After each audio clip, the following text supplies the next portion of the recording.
Trustees, Brad's coming on. Everybody all set? I see Wendy. Yep. Great. And I will go ahead and call the Village of Essex Junction Board of Trustees meeting for Tuesday, March 8th, 2022 to order. Thank you all for being here. Do we have any agenda additions or changes for tonight? No additions or changes. I recently sent you all a copy of an updated item in the consent agenda that will add to the folder, an updated street closure request that's been signed by PD and FD. Great. Anybody have anything else? All right, I would entertain a motion to, we didn't really amend the agenda. Well, let's just, why not? Just to amend the agenda. I move we approve the agenda as amended. Second. Thank you, Dan. Thank you, Raj. Any further discussion? Hearing none of those in favor, please signify by saying aye. Aye. Aye.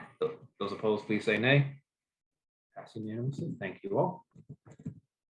And that will bring us into public to be heard. So this is the portion of tonight's meeting where if there is anything that the public would like to present to the trustees that is not currently on the agenda, now is the time to do so. Please make sure to go down to Zoom where you see reactions, click on that and you can raise your hand there. You can also type into the chat feature that you wish to speak. So go ahead and do so now.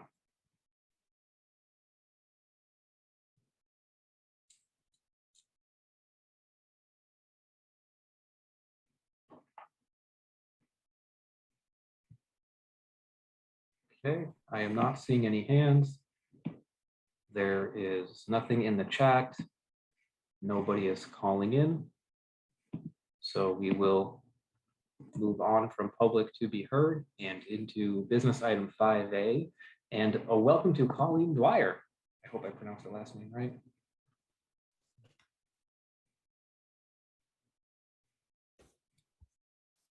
Not seeing Colleen on here.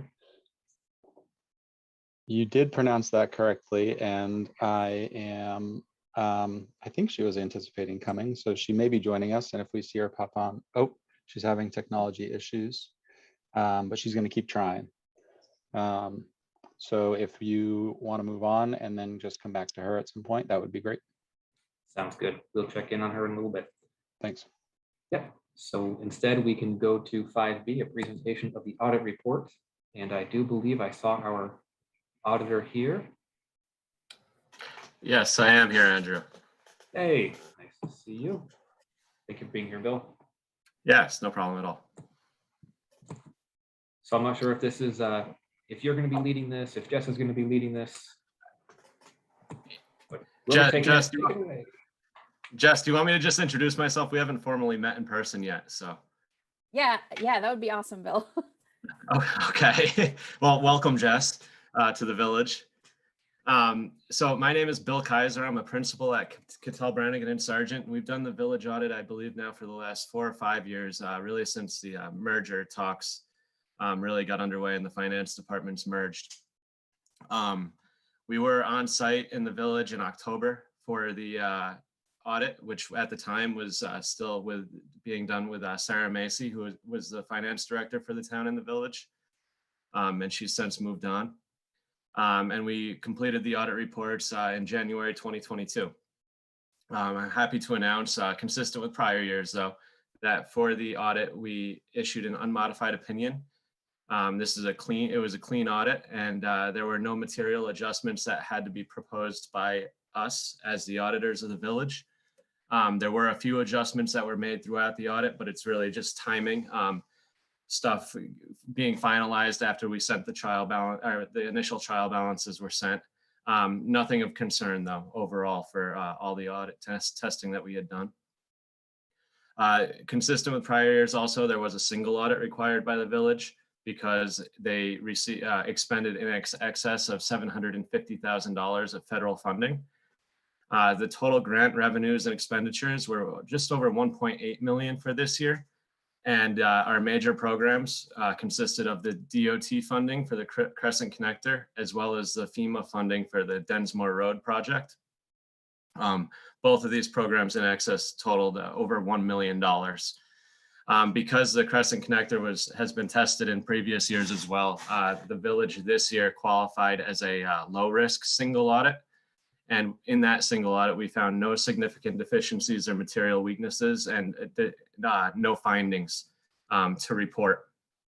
I did want to note the low risk piece because in 2022, assuming that the village again would need a single audit, depending on the amount of COVID funding that becomes available and received and expended by the village, they may be bumped up to over $750,000 in those grant awards, which, because it's a new program, would require a high risk audit. And really all that means, a lot of boards get concerned when they see the entity was deemed high risk. All that means is there's additional testing required on our part because the program hasn't been tested in the past. So really no big deal at all. And a lot of these projects we test well in excess of the required thresholds just because of the volume of invoices that we have. Getting into the financial statements, first, you'll see the MD&A. That's really just a year-over-year comparison, and then future plans for the village. And then that's followed up by the government-wide financial statements, which is really the accrual basis of accounting, the way you would see a normal business with accounts receivables, both the proprietary funds and the regular general fund and financials are on these sheets. You'll see the net investments and capital assets are $22 million down in the equity section. This figure is net assets not available for spending. That's part of the capital assets net of the related debt. You will also notice on these financial statements as you flip through to the general fund, there is no cash listed in the Village of Essex, although there is a due from the town of Essex, which is $7.5 million. This is going to be important as separation nears. I mean, essentially we're there, but the town does have $7.5 million between mostly made up of receivables and cash balances that are being paid interest to the village on, and that cash is available in the town to be sent over when the time comes. The village also, it doesn't maintain its own accounts receivable, obviously, for property taxes, although it does for the utilities. And during the audit procedures, we review collections after year end, and a significant portion, year over year, a significant portion's paid in full, and we don't deem an allowance necessary typically. Going forward, there will be other considerations. Actually, let's go to the fund financial statements next, where those considerations take place. The fund financials are on a modified accrual basis and more similar to a cash basis financial statements. Receivables are low and consist mostly of billed grant revenues. Going forward, like I was just mentioning, when separation occurs and the accounts receivable for property taxes come back over to the village to be reported, there would be what we refer to as a 60-day reserve on property taxes. Right now, because the village doesn't have any property taxes in its accounts receivable, that reserve is not necessary. You'll also notice down in the bottom in the equity section, there are various restrictions. The village currently has a general fund balance of $865,000 approximately. Of that amount, $136,000 has been assigned for specific future expenditures, and the rolling stock funds and the capital project funds are also committed in full there. For the specific purpose assignments and the $562,000 of unassigned, there are a footnote in the back detailing out what those what those assignments are specifically. I believe it's pages 28 that begins on.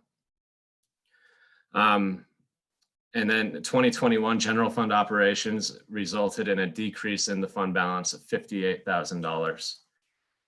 The proprietary fund financial statements are the business funds. They're meant to be self-sustaining. So the water and sanitation funds in 2021 had income, while the wastewater fund had an $18,000 loss. Revenues were up in 2020 due to rate increases as well as usage increases in each of the funds. And then the recreation fund had income in the proprietary statements of $75,000 in 2021.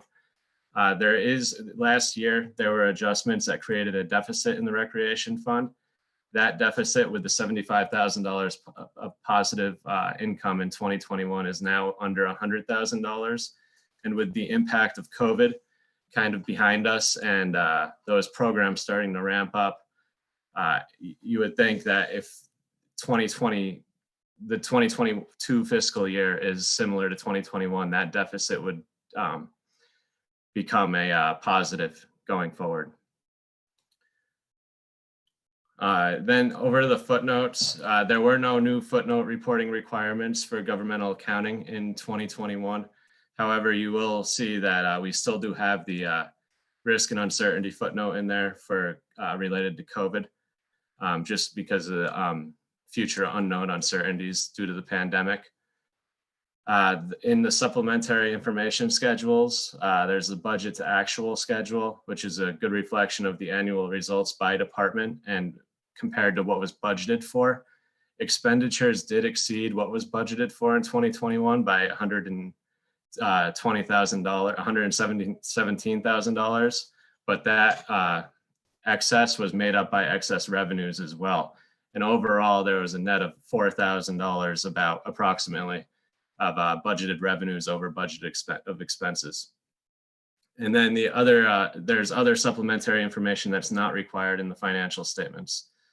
This is combining schedules for various funds in the fund financial statements, as well as the budget to actual schedules for all of the business type or proprietary fund financial statements that go back to that proprietary fund statement that we discussed previously. That's all I have for the review of the financial statements, but if I'd like to open up to any questions. Thank you, Bill. For those who haven't been a part of the board and or might be hearing this type of information for the first time, can you just talk about what the process was that you used to develop this report? So like what the audit consisted of? Yeah, so before we schedule field work with the finance department, and before field work, they sent us what they call a trial balance, which is really a very summarized portion of what you probably receive by department for your budget review meetings.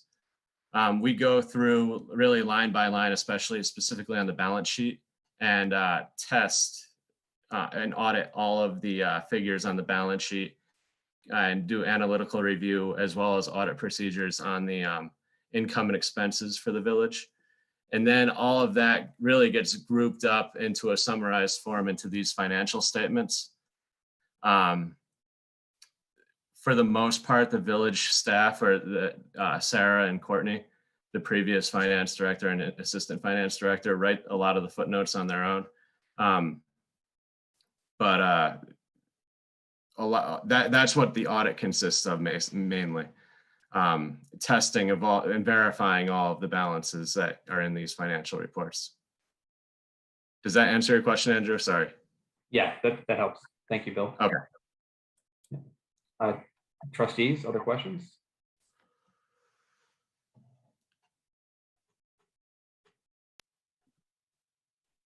I don't have any Another questions, thing. but a Sorry, comment. Dan. No, sorry. Just a comment. For Sarah and Courtney, appreciate all the work they've done. I mean, during this year with COVID, it was extremely difficult, and I really appreciate it all. Thank you, Dan. Bill, were you gonna? Yeah, Okay. Andrew, another piece to the audit, more specifically related to the single audit. is the testing of internal controls. So with that, we test the actual controls in place within the village. A lot of those controls are in place at the town and the village. But we get really in depth with making sure those procedures are being followed. And part of what I mentioned with no findings and material weaknesses, nothing was noted that would cause an issue with those controls.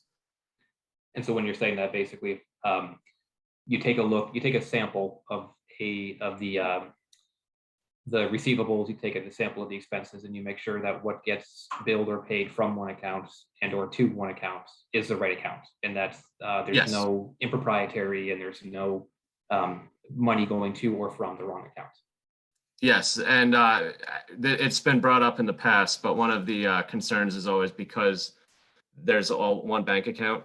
How do we know that expenses are being properly paid for by the village and the town? And we've never seen an issue in the few years that the finance departments were merged, where there's certain GL codes that segregate the village from the town, and we've never had any reporting issues where one expense was paid for by the town when it should have been paid for by the village. So overall, very strong controls. Go ahead, George. Thank you, Andrew. I know you don't, Bill, you don't have the audit report memorized, so I'm not going to ask you to just immediately know exactly what I'm talking about. But under the section called financial analysis of major governmental funds, there's something about the Whitcomb Terrace Loan Fund. And I probably asked this in the past, but do you know what I'm talking about? This is a surprise. The village made an interest-free loan to the Whitcomb Terrace, and they're going to be paying back the loan by 2034. Am I being really too picky, nitpicky? Could you explain that? And I don't want to put you on the spot at all, because I'm sure there's a whole bunch of details that you don't have everything memorized here, but if you could maybe enlighten us a little bit about that, if it's possible.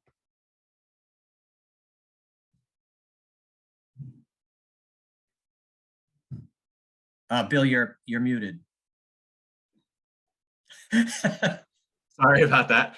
That's It was okay. grant. I believe the history of that is it's grant funds received by the village and passed through to the housing entity Okay. in the form of a loan. That loan is, the terms of the loan say it's going to be paid back. But what we've done, or what's been done, is it's been allowed for 100%, meaning it's a net zero on the financial statements, basically assuming that that would not be collected, or not accounting for the future collections of that. Okay. Does that answer your question? Sort of, yeah. I'm trying to understand, but never mind. It's probably not the provenance of all this is sort of interesting to me about what exactly this was about back then. But that's our problem, not yours. Okay. Yeah, I believe it was just money that was used to build Whitcomb Terrace. Okay. By the developer. Okay. And we just acted as a pass through, looks like. Yes, that's just a pass through grant. Okay, good. Thank you. So you received the money probably from like VHFA or an entity And just similar to passed it that. on to them. Okay, great. Exactly. Thank you. Yep. Trustees, any other questions?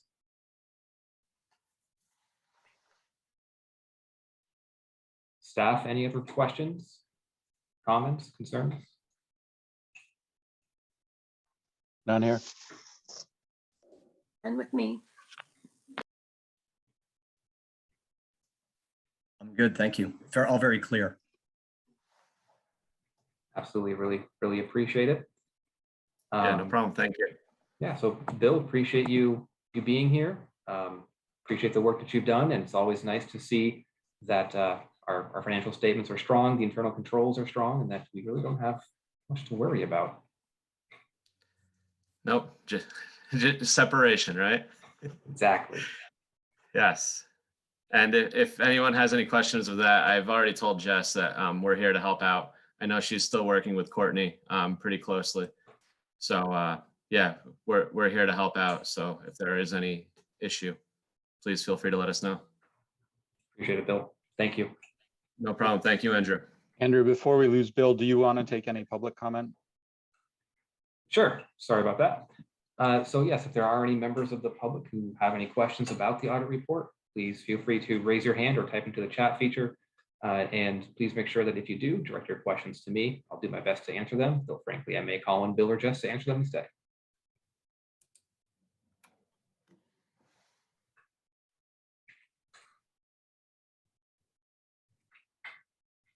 I'm not seeing any hands going up. I see nothing in the chat. Nobody on the phone. So no public comment on this one. All right. Thank you. Great. Thank you. Have a good night, Bill. You too. Okay, and so that will bring us, do we have Colleen with us? Oh, hi, Colleen. Hi, I'm so sorry I was late. It's only been 24 months with COVID and I couldn't get on the Zoom. So thanks for your patience. I'm Colleen. I'm the village HR director. Is there anything you want me to share or questions you have for me? I'm really excited to be here. We're excited to have you. No, there's no grilling, there's no expected presentation or anything like Great. that. Just really appreciate the opportunity to have a face to the name, to welcome you to the village and future city of Essex Junction, and really look forward to having you be a part of the team, and especially as we build the city. Thank you. I look forward to the work unfolding over the next couple months and then see what the future holds. Is really exciting. Absolutely. Go ahead, George. Thanks, Andrew. Colleen, I'm just curious, where are you? Are you going to be at 81 Main Street? Or are you moving into Lincoln Hall now? I am currently at Lincoln. Oh, okay. Yeah, How are the accommodations there? Everything okay? they're great. Okay, good.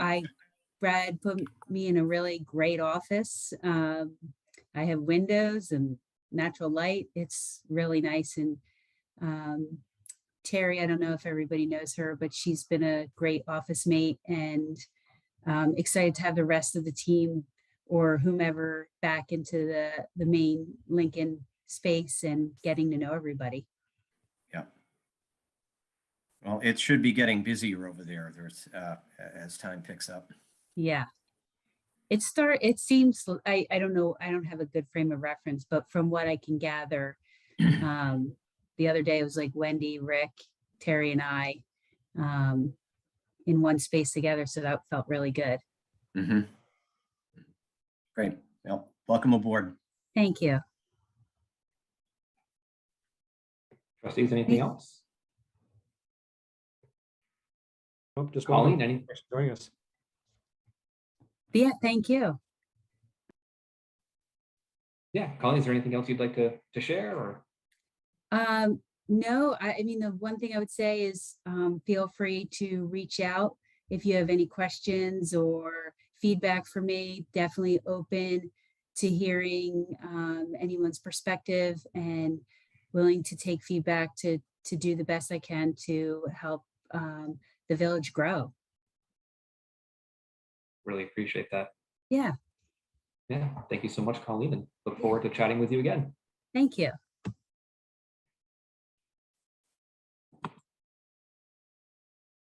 Great. So we will now go on to business item 5C, and to consider the sound waiver of public nuisance ordinance for removal of commercial trash for Champlain Valley Expo. Yeah, so just a quick introduction. Recently, the public nuisance ordinance was passed by the trustees, which does not allow trash haulers to pick up trash in the village before 7 o'clock a.m. Tim Shea has requested from CVE if there could be an exception made, a waiver for the days of the fair. He is asking if they can pick up at 6 a.m. And I believe Tim is on the call if you have questions for him. I hear. Thank you, Brad, and Tim, thank you for being here. Is there anything else that you want to make sure to add into this or chime in on? Impact of not doing this, for example? Anything else you'd like to share? Yeah, no, thank you, Andrew. I appreciate that, the time to give. I know you have a busy agenda. And I saw this come across, and it just caught my eye a little bit, only because, I got a barking dog in the background there. My apologies. I think they shut the door there. The 10 days is unique with us because of just the volume of everything, be it trash, people, traffic, etc. And over the years, we have a pretty good understanding with our neighbors that we don't pick up trash anytime before 7 a.m. 355 days out of the year. And they are, in a nice way, quick to remind us if that happens, if there's a driver who's substituting who may not know the routine.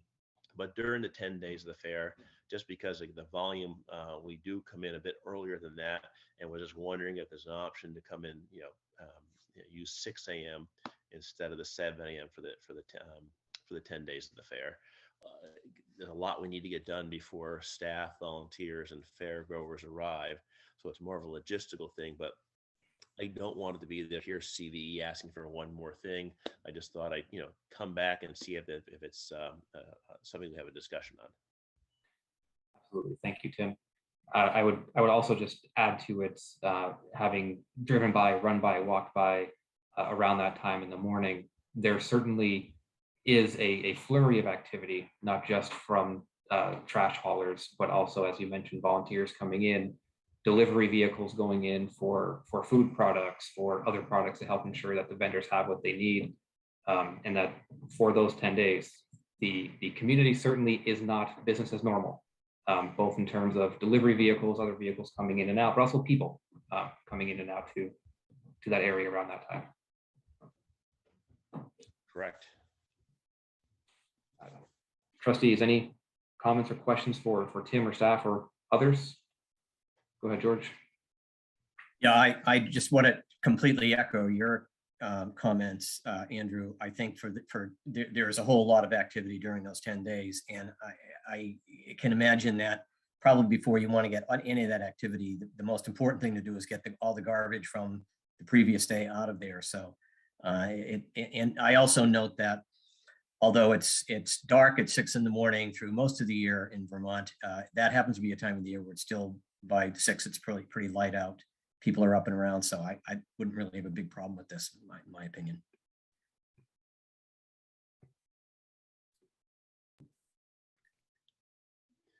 Anything else, trustees?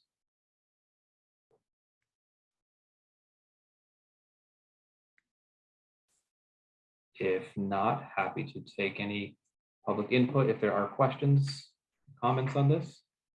If so, please make sure you raise your hand, clicking on that reactions button, and then the raise hand function, or type into the chat that you wish to address a question to the board. They're done.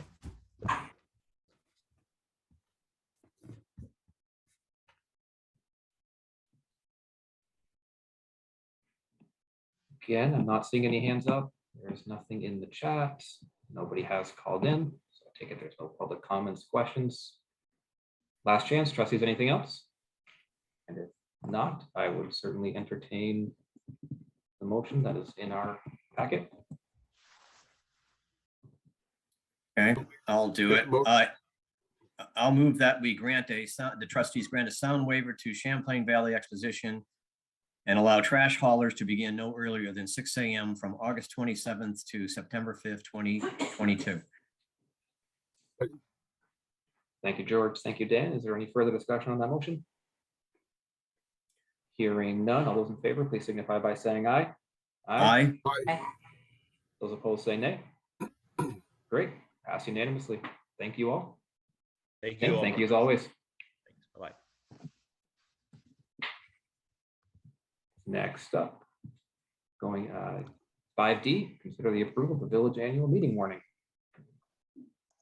Yeah, so you have the warning in the packet that is the most up to date, and it has been reviewed by finance, by clerk treasurer, and by legal. There are 3 articles that are normal that are always on this ballot. the budget, and then the question about annual meeting next year and the election of officers. And there are 4 new ballot initiatives that are just relevant this year. There are memos. I don't know if you want to go through each one of those, Andrew, but I'll just list them off. There's increasing the unrestricted fund balance to 15%, assessing a local option tax. There's a question about whether or not to allow cannabis retailers in the village, and a question about a bond to replace the Main Street water line. Thank you, Brad.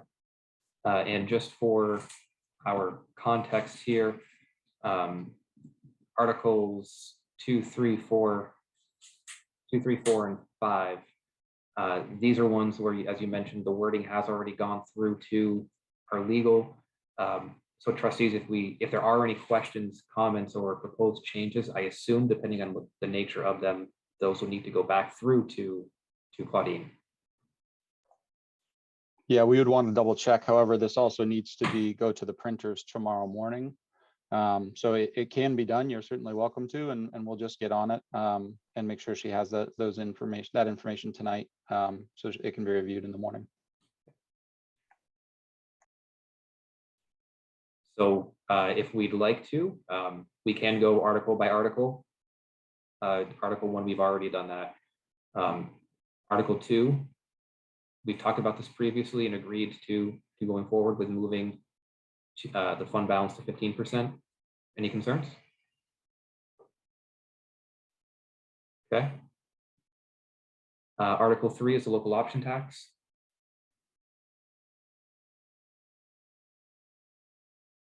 Any concern there? Okay. Article 4.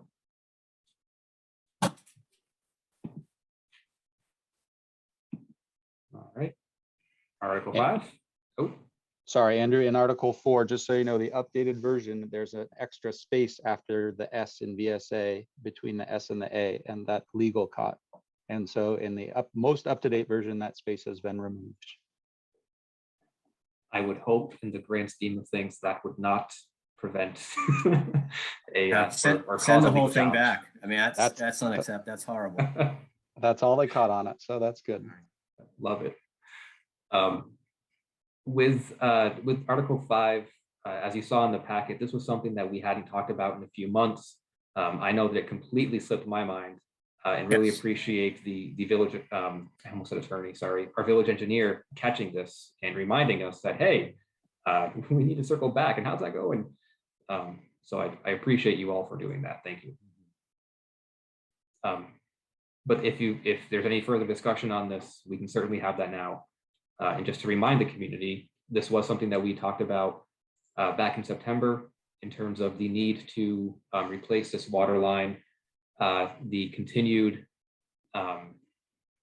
hotspots that it has, the continued issues and repairs that have needed to happen. They're only going to get worse. And so this is to stop that and prevent our need from having additional water breaks there. And I just want to let you know, Andrew, Jeff is here from Hamlin if you have questions. Appreciate that. Thank you. Raj, your hand was up first, I believe. Go ahead. You're muted though. Yeah.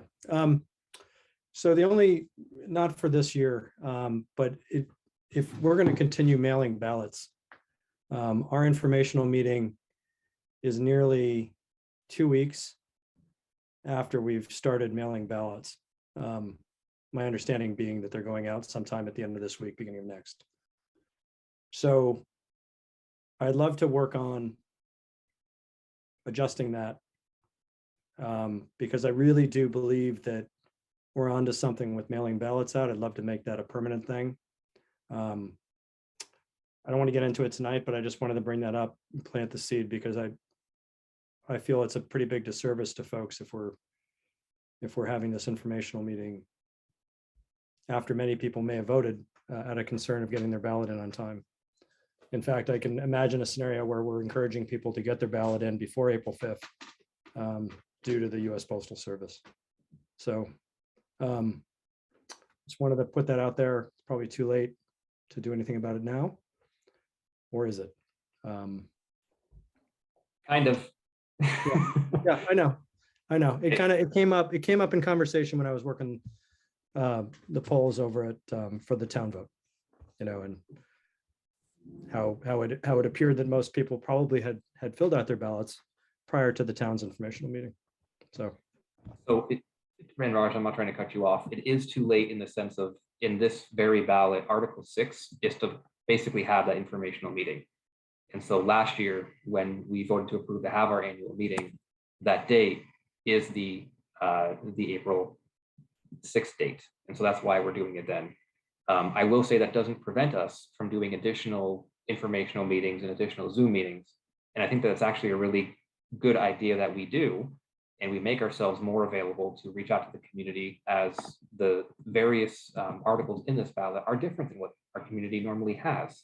And so it may be beneficial to have some of us be more available and to have some of those conversations.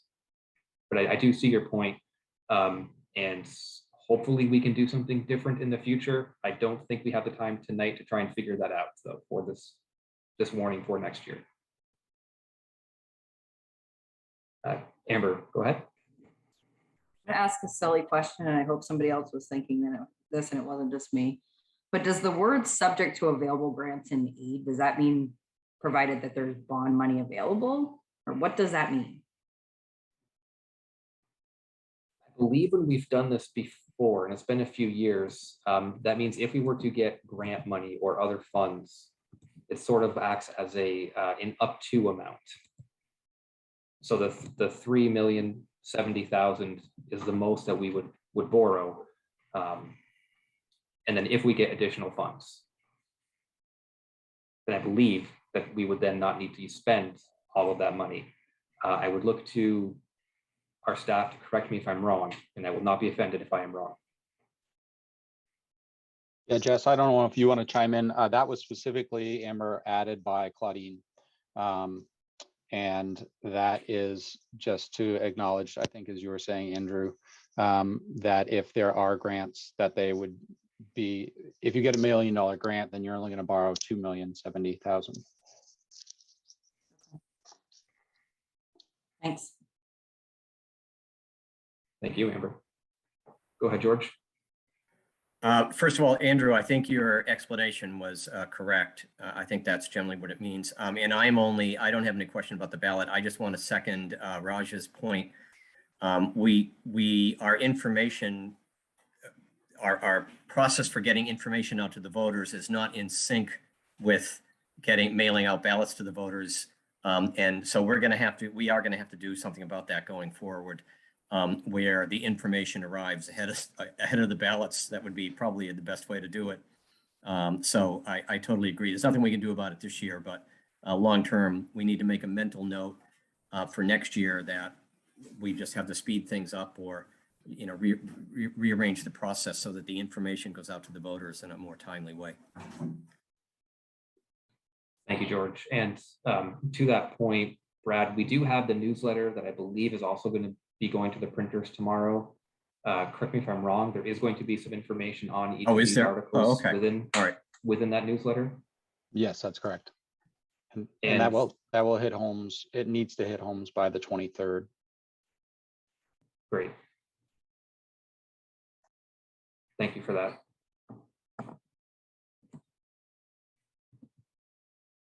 So, trustees, any other questions on any of these articles?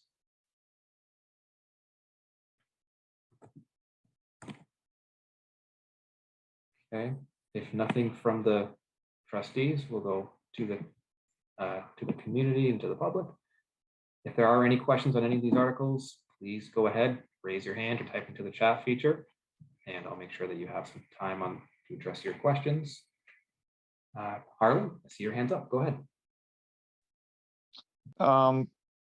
So mail-in ballots, everything's still happening out of 81 Main Street, right? There's not going to be a box to drop our ballot off at to Lincoln. It's getting a little confusing, right? Exciting and confusing, becoming the city of Essex Junction. But our clerk is still located at 81 Main Street, so our ballots will be heading there. My understanding is yes, they will still be at 81 Main Street, as that is where the clerk is. All right, thank you. Yep.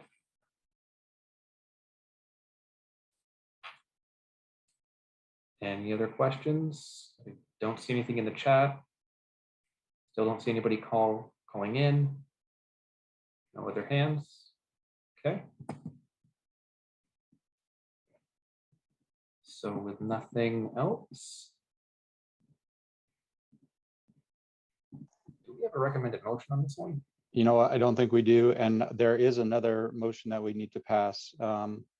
And it has to do with the local option tax. And so I'm bringing that up now. The trustees do need to recommend that we do this before we can place it on the ballot before the voters. And so that language is up on your screen. So we need to pass that, and then we'll need to move to pass the annual meeting warning. Great. So if one of the trustees would like to make that motion that's on the screen. All right, I'll make the motion. I make the motion that the trustees recommend that the Village of Essex Junction assess a 1% sales tax, a 1% meals and alcohol beverages tax, and a 1% room tax pursuant to 24 VSA subsection 138B, and place this question for consideration by the voters on the April 12th, 2022 annual meeting Australian ballot. I'll Thank you, second. Dan. Thank you, George. Trustees, is there any further discussion on that motion? Hearing none, all those in favor, please signify by saying aye. Aye. Aye. Those opposed, please say nay. Okay, so that passed unanimously. Thank you all. And so then for the annual meeting and the ballot, are we just approving of the warning for the Village of Essex Junction informational hearing April 6th, 2022 and annual meeting April 12th, 2022? Or is there something more specific we need in terms of the actual ballot itself? Oh, that's it. Okay. Somebody would like to make that, or I'll go ahead and I'll make the motion that the trustees approve of the warning for the Village of Essex Junction informational hearing April 6th, 2022 and annual meeting April 12th, 2022. Second. I think Raj had that one. Is there any further discussion on that motion? You sure I got that one right? All right. All those in favor, please signify by saying aye. Aye. Aye. Those opposed, please say nay. All right, so that passed unanimously. Thank you all.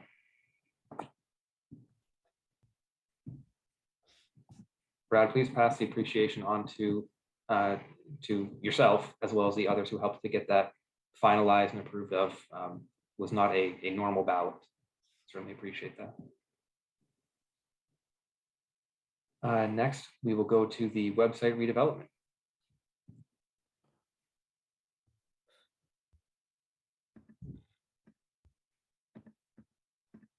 Yeah, so I'll pull that up for you, but in the meantime, the village website has not been updated in at least 8 years, if not 10.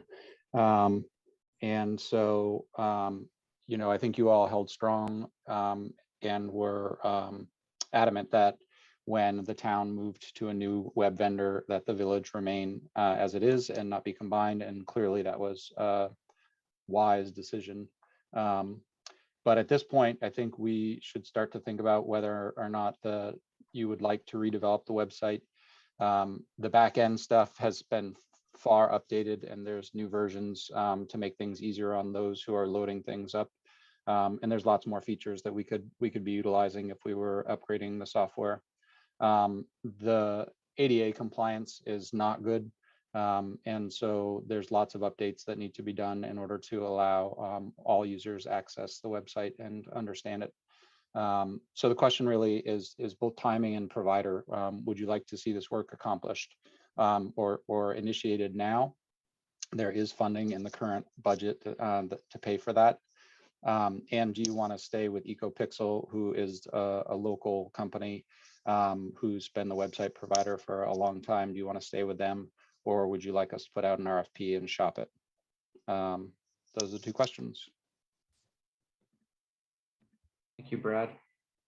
I've been talking first quite a bit. Does somebody else want to go first?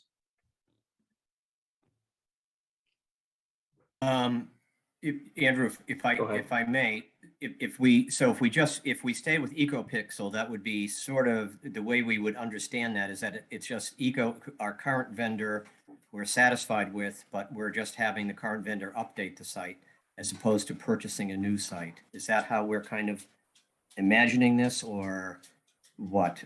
Because what would our policy tell us we have to do? Let me put it this way. I'm comfortable looking at this as an update, a sort of a renovation of our current site to bring it up to current standards, as opposed to purchasing a new one. My first thought.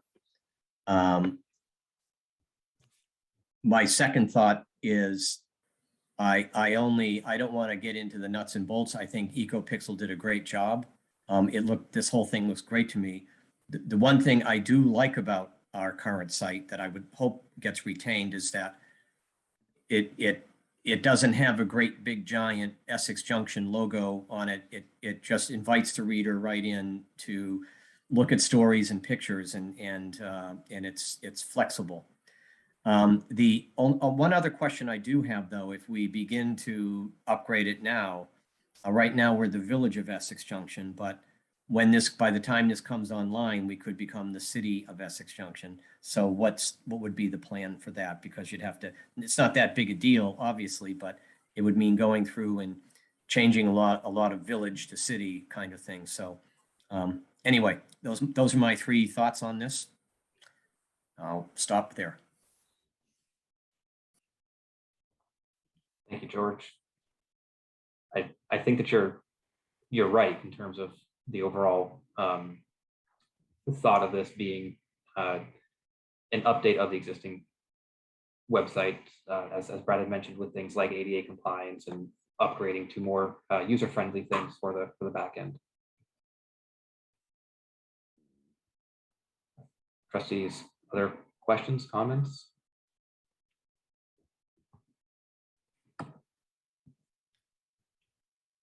Personally, I have no concerns with retaining our current vendor. For one, frankly, it's nice to have a vendor that's also located within our own community, and so there's some also personal buy-in into the success of the website. So personally, I like that.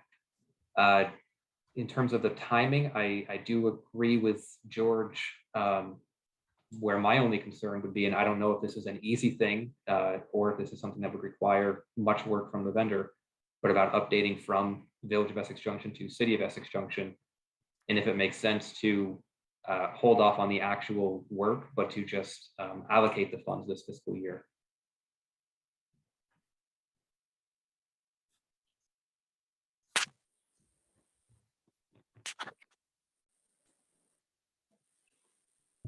I could probably answer some of the questions about it would be an upgrade. And I think as far as George's concerns about the city, I think that badging would be easy to change if we have a logo that we can just update the graphics on.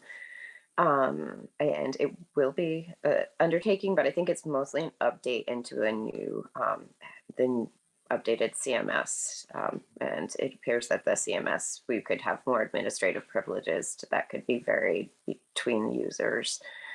So it would be I think there was a committee, I believe, for the website before. I think generally it's held up really well over time compared to some websites, as far as just it hasn't really I think the usability could improve and the ADA compliance, but I do think that it would be doable. I don't know. It seems like EcoPixel is more interested in sort of an upgrade, and I'm sure they could tweak whatever we needed. I have not spoken to them personally, but it will be work. Any website upgrades work, but it also is, they're going to be doing the bulk of it.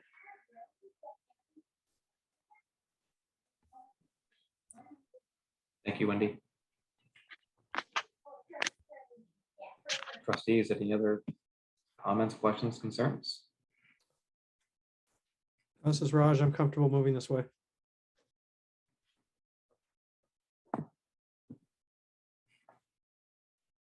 So Brad, from the process stance, are you looking for us to make a motion at this point in time, or are you just looking for a general consensus and then? Yep, coming just back the if consent. necessary? Yeah, Great. just the consensus, and then we can proceed. Haven't heard any objections. I'm comfortable. Good to me. Great, sounds good. We'll get that work started. Great. Before we move off of this, if there is public input, and I do see Annie's hand up, so others, if you have questions, comments, please go ahead, raise your hand or type into the chat feature. Go ahead, Annie. I have zero reason to put my hand up, except that I just want to agree. I'm just really excited. I really want to thank George for holding his ground when he decided to, when he spoke up and said, we're keeping the EssexJunction.org, and everyone agreed. I think that was a really bold move. I was a little baffled at the time, but good job. And I'm really glad that you're staying with Eagle. I'm just really excited. So I don't know why I need to tell you that. I'm just excited and wanted to share it. So thrilled. Thanks. Appreciate that, Annie. Thank you.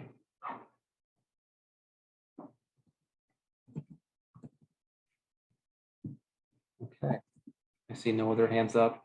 See nothing in the chat.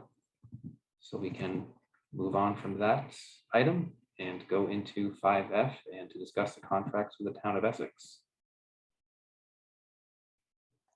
Yeah, so as you all know, there are 4 outstanding agreements. And fortunately, both boards have agreed to go back and forth in between this next joint meeting to try and get these agreements hammered down, so that when you do meet on the 28th of this month, it will be more of a formality, hopefully, and just approving these. So what you saw in the packet are the select board's most recent updates that are highlighted in green, and as well as an email from Greg about shared boards and commissions. So tonight is your opportunity to talk about those 4 things, for us to make any changes to those agreements to get back to the select board for their next meeting. They're meeting again before the joint meeting, as are you, on the 21st and 22nd. So trustees, as we do this, if you have any concerns about talking in open session, please interrupt whatever trustee is talking, and we can have that conversation about going into executive session. But otherwise, encourage us to stay in open session here as long as we're comfortable. And so with that, while it's slightly different than the order of the memo, if we just want to go into the shared boards, commissions and committees email next, just as that flows next into the packet, I think that may make sense. In terms of Essex Best, it's great to see that they're willing to discuss staffing. I think that this one may warrant some further discussion. I think it's worth keeping and doing jointly, continuing to do this as a joint effort. Though, as it's noted here, this was not a select board appointed board. This is our group. This is not a trustee appointed entity. This was a group, if my memory serves me correctly, that Evan had worked with others, I think with some guidance and help from some of the elected officials. But this was not us appointing people. And so some of those logistics would need to get worked out. I don't think that should be a barrier in any sense of the phrase. Overall, though, what I would really like to see is an agreement to just remove this item from the overarching MOU that we have.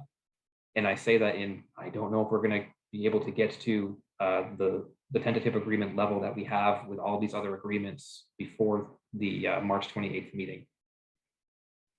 So it just makes me think that this is something that we can continue to talk about. And I would just personally like to not see this be a part of potentially holding that process up. So I think Raj, you had your hand up first. Yeah, I agree with you, Andrew. I think, you know, the Essex Best situation, because it's the first bullet, that is going to take some time. You know, it's as currently set up, mostly volunteer, a few staff. So, you know, that has issues around how does that look, and how do members, how are they appointed? Is there a budget? I don't think that, I think it'd be great if the two boards, you know, could put these other agreements to bed and sort of work on this throughout the next year, during a transition period, and give it some good thought instead of trying to rush through to some decision for some arbitrary deadline. I don't disagree with the rest of the recommendations in the memo. I am curious what the Housing Commission is going to say, and I prefer to see that together. And I agree that everything else should probably separate. So yeah, I just wanted to reiterate kind of what you were saying. I think, you know, I don't mind seeing this be part of the overall group, as long as, you know, we don't have to rush a decision on something that really just, you know, doesn't need that kind of speed. So saying that for our benefit, and if select board's listening. Thank you, Raj. Go ahead, George. Yeah, I agree with both of you, Raj and Andrew, about you know, wrapping this up and maybe continuing talking about the committees, but wrapping the rest of it up, but talking about the committees for the extending that conversation. I only just have one kind of technical question about Essex Best. They said they would like to discuss staffing and resources. Does that mean, I'm assuming that means the staffing of Essex Best, not staffing of the village and town governments. I'm assuming that's correct, but I'm not sure. I just want to make sure the way this is worded. Well, there are, yeah. What are they talking about? What do they mean by that? The select board is allocated money because, you know, I think on the theory that, so in the approved budget, there's money for this in the town budget. Okay. And I think that's on that theory that we've been operating under for a long time, that it includes the whole community, right, in that town budget. Okay. So it is staffed. It is sort of staffed by Marguerite, I believe, and perhaps other. I know Chief Hogue is a very active participant, as is Rob Kissinger. So there are.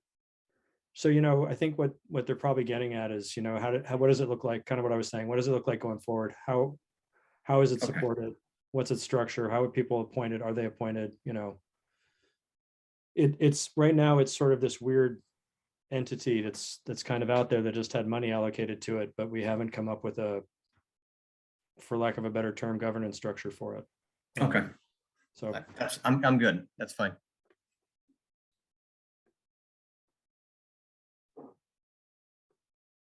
Any other questions, comments, concerns on the shared boards, committees, commissions?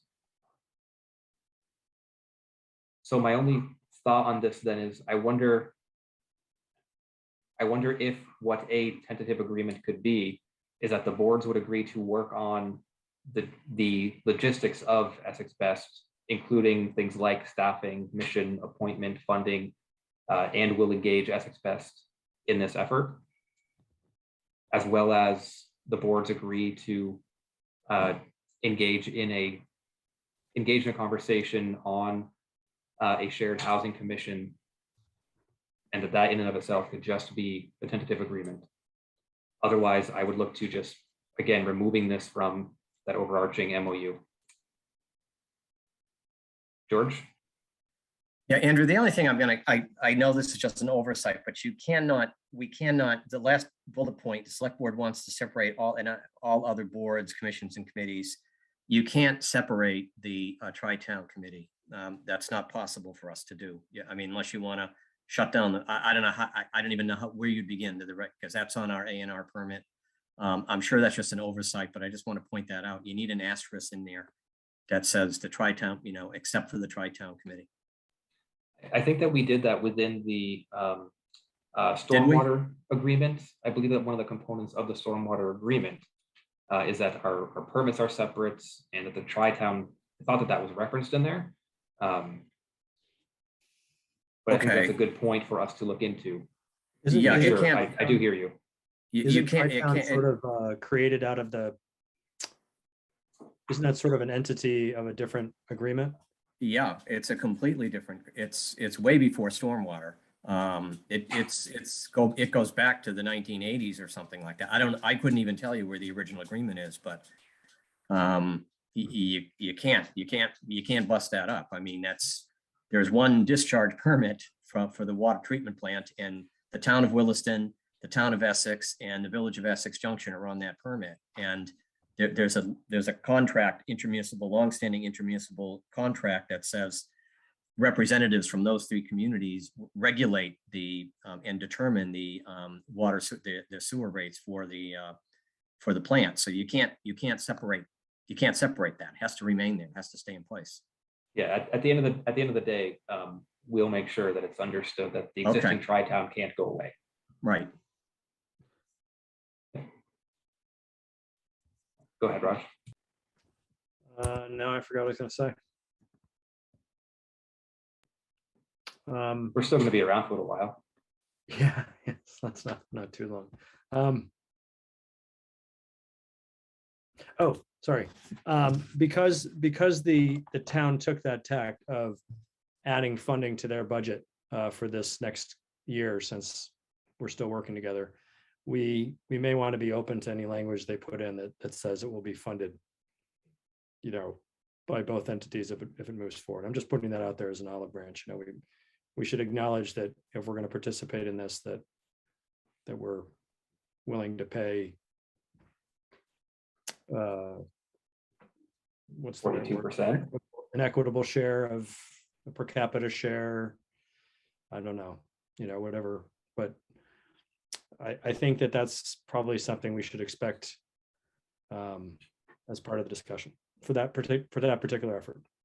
So just, I'm sure you know this, Raj, and just, I guess I'll say this for anybody else who may be listening. We are paying, as village residents who voted on the town budget for this upcoming fiscal year, we are going to be contributing our portion of funds to the town's budget. No, I'm sorry. You're absolutely 100% correct. I meant for FY24. And if we, so beyond this upcoming fiscal year, if this continues to be a joint thing, we will not be Gotcha. paying that. And we should be open to a conversation about what that would be. So for that reason, they may want to see this somehow as part of a package. It's my only point. Gotcha.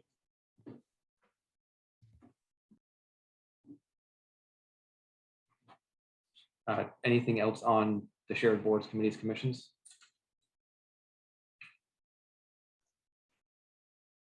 So my So- takeaway. Go ahead, My- recap. Takeaway from that was that the first choice is to remove that from the MOU. But second choice would be, you'd be open to saying that this is something that you'll work on and consider moving forward. I think given how long it takes our two boards to agree on a tentative agreement, we would need to agree to a very skeleton-based tentative agreement that would basically say we'd agree to that. Great. Thank you for that. So why don't we then go into the, I believe shared financial services is the one that's next in the packet.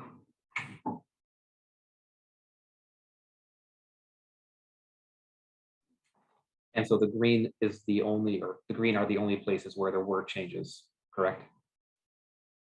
Great. Yes, that's correct. I personally did not have any concerns with this one.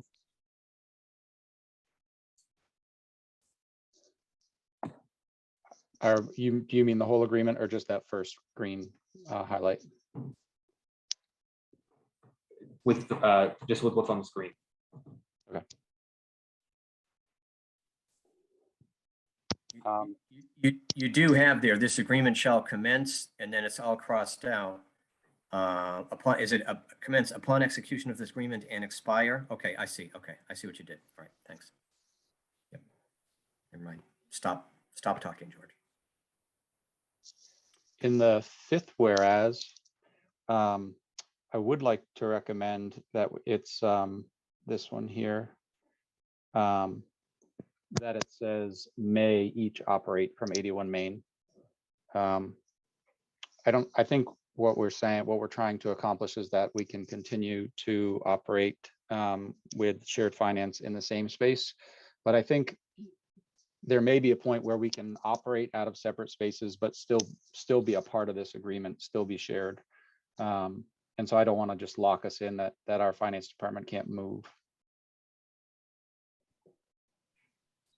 Fine by me. Let's hope that nothing bad ever happens to 81 Main Street. And if there were a fire per se, I would really like to think that this agreement wouldn't require the town finance staff to operate in a building that's filled with smoke.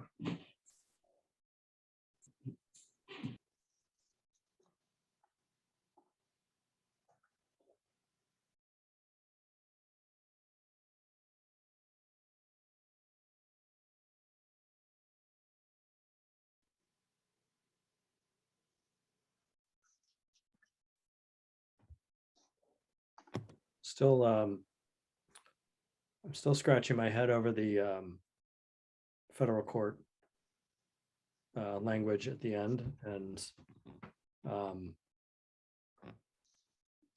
insofar as we're seeing this language in just these tier 2 agreements and nowhere else, and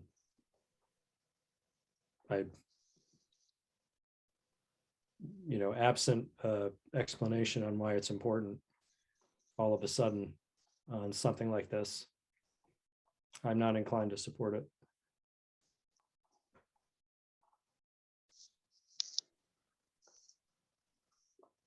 Yeah, and Raj, because this has come up a few times, and at George's suggestion, Claudine has reached out to Bill to try and get clarification, because obviously this communication between boards, when both lawyers are arguing it should or should not be in, hasn't been too productive, not for anybody's fault, just because they're not in the room when we have the conversation. So hopefully those two can iron it out before the 21st and 22nd. Great. Appreciate that, Brad.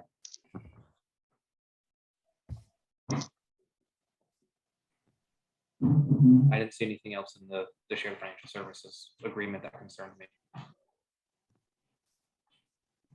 Are we good to move on to the clerk treasurer?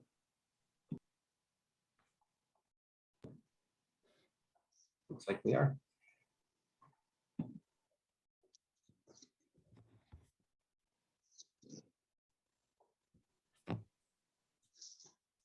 So one heads up is in all of the places based on the conversation we last had, we are changing the end date to June 30, 2023, and not having the confusing language of 1 year after the charter passes. So anywhere you see that anything talking about the fiscal year following the establishment is being removed, we'll send that back in this next edit to the select board. Sounds good.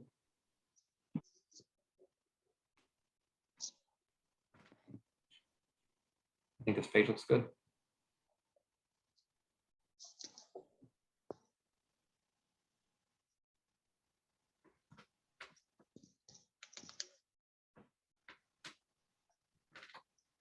And Susan had weighed in on that highlighted bullet there about shared oversight. Yes, we spoke with Susan and Greg and Travis about shared oversight, and we're all fine with it. I appreciate the addition of this underlined text here in terms of the finances, and that the allocation of revenue can be determined by the clerk and the finance directors. That makes sense and is in line with the shared financial services agreement. And that language did come from the town, so they're on board. Great.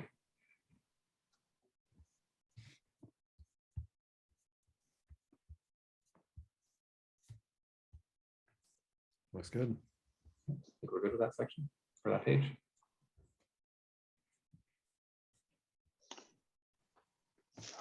There was one piece, sorry to scroll.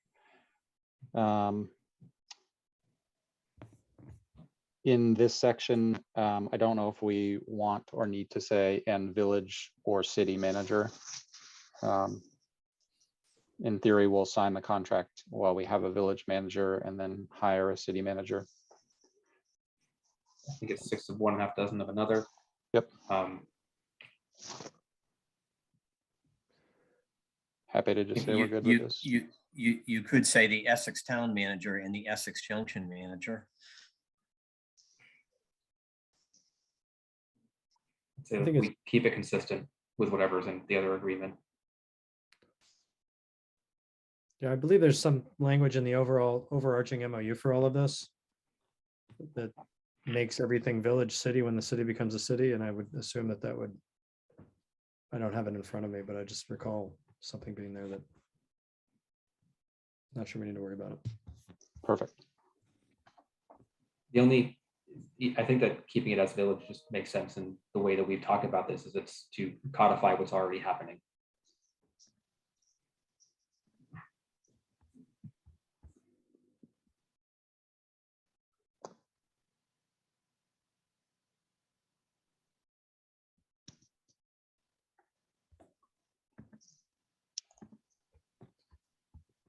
Good to go on to the last one. Yeah. On to the Recreation Indian Brook and Senior Center and Senior Bus.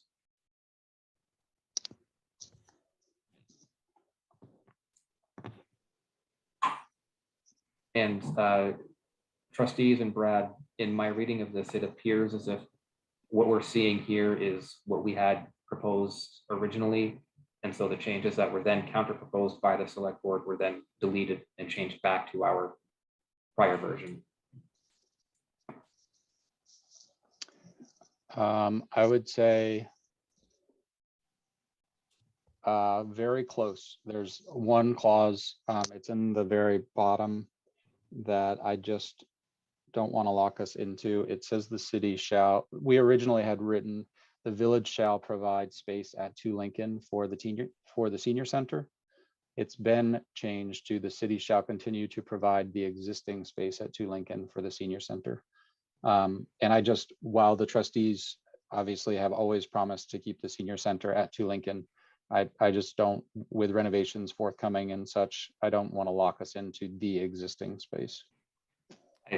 I think that makes a whole host of sense. We don't know if what's going to need to happen is during the renovation, if construction needs to block off the game room, for instance, that room that's just on the other side of the hallway from the meeting room. I would hate for that to then put us into breach of this contract, and we have to enter some kind of mediation or arbitration process simply because we're renovating the building. So yes, I think that it makes sense to provide space at 2 Lincoln.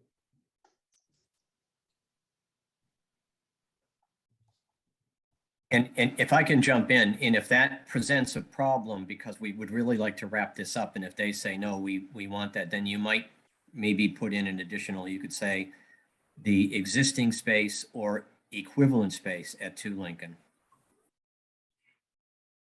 Yeah, if there is equivalent space during. Well, no, just for the Andrews point, because you may have to move people around. So we're going to say, we're not going to cram it into a closet or something. Yeah. But I can't imagine that they're going to object to this, but it's possible. I don't know. And we'd like to see this get wrapped up.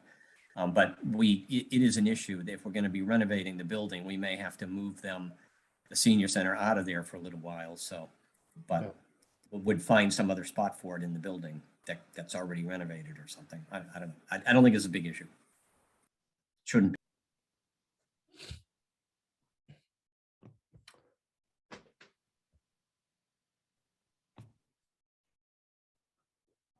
Thank you for pointing that out, Brad. Mm-hmm.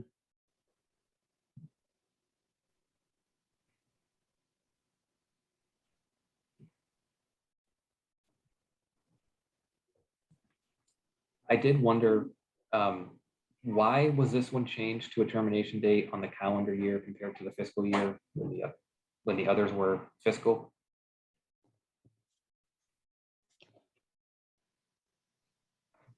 Is that? I don't. I To don't. those I of us who don't. are not in the room.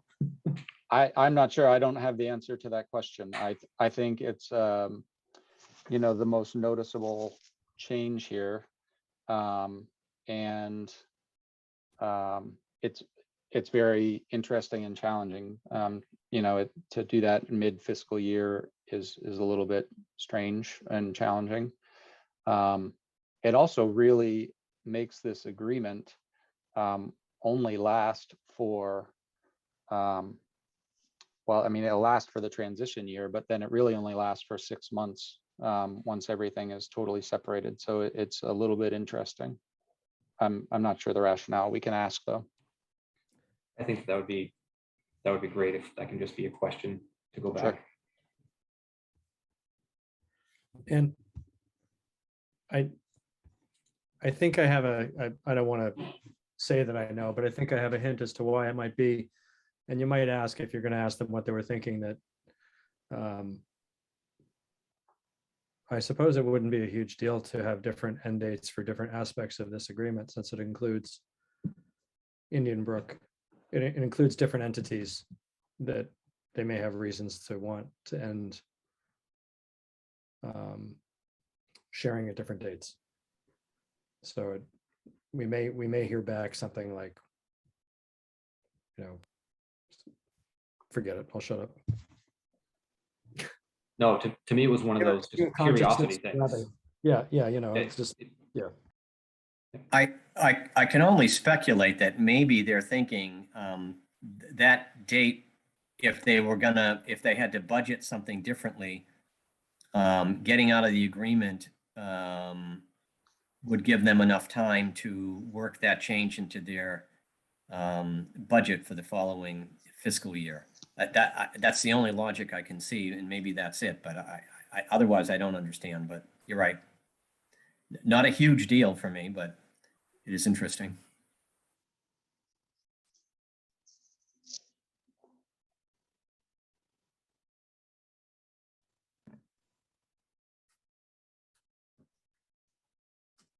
I mean, it does present a budgeting problem if we're trying to, if this does end and we need to find staffing for mid-year staffing for senior center and SSTA funding, and that we didn't plan on, you know, 12 months before that. So it is odd. Yeah, well, I don't have a problem with it. Yep.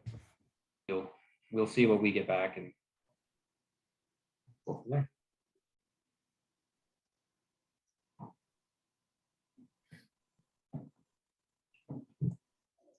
That's it. So I believe that's it. So trustees, any other questions, comments, concerns that we want to make sure are raised on this back to the select board? I'd only say I'm grateful that they kind of heard what we were saying about, you know, wanting to remember the logic behind what we originally proposed and keeping it simple. So I'm glad they discussed it and came back with what they did. So that's great. Yep, appreciate what they did. Also, thank you, Raj. So before we move off of this agenda item, if there are any members of the public who wish to have any comments you wish to raise to the board on this topic, now's the time to do so. Go ahead, raise your hand, type into the chat feature. Make sure you have time.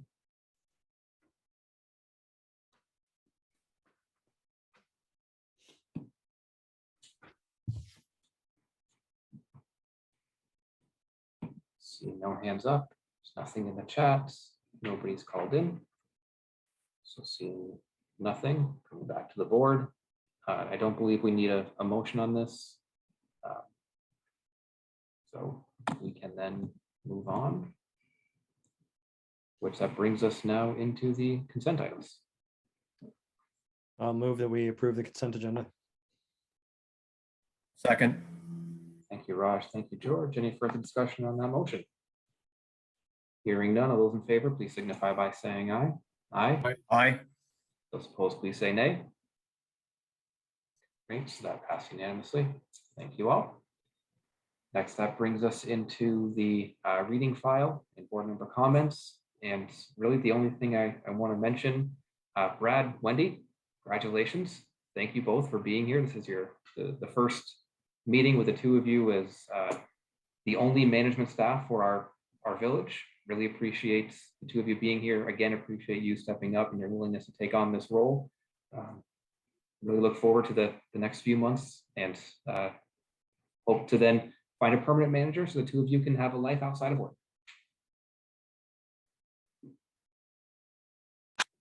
Thank you. Trustees, any other comments? I would also open it up, Brad, Wendy, if there's anything else that you'd like to mention. It doesn't have to be a board member only comment. We've had other managers who brought other things up if there were things that you want to just raise to our attention.